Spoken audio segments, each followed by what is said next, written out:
మా గోదావరిలో అల్లుడు మొదటిసారి సంక్రాంతి పండగకి ఇంటికొస్తే ఆ సంబరాలు మామూలుగా ఉండవండి. కోడి పందాలు చూద్దామని వెళ్ళిన మాకు దారిలో ఈ ఊరేగింపు కనిపించింది. ఏంటా అని చూస్తే మా ఊరు అల్లుడిని తొలిసారిగా పండగకి తీసుకొచ్చారంట. ధూమ్ధామ్ గా చేస్తున్నారు.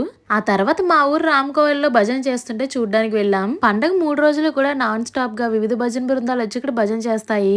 లోపల గుళ్ళో దేవుళ్ళని చూసారా ఎంత అందంగా అలంకరించారో. సీతారాముల వారికి 3 రోజులు కూడా కుంకుమ పూజలు చేస్తూ ఉంటారు. అలా గుళ్ళో మా పెద్దాన్ని కనిపిస్తే అయాన్ని పిలిచి ప్రసాదం కూడా ఇచ్చారు. ఇంత చేసి సంక్రాంతి గాలిపటాలు ఎగరేయకపోతే ఎలా చెప్పండి. మా దగ్గర ఉన్న కైట్స్ ఆల్రెడీ కొని 3 years అయిపోయిందని కొత్తగా కొనుక్కోవడానికి షాప్ కి వెళ్ళాం. మార్కెట్ లోకి కొత్తగా జలకన్ని కైట్ వచ్చింది. నాకైతే చూడ్డానికి భలే క్యూట్ గా అనిపించి ఎలా అయినా కావాలని దీన్ని కొనుక్కున్నాను.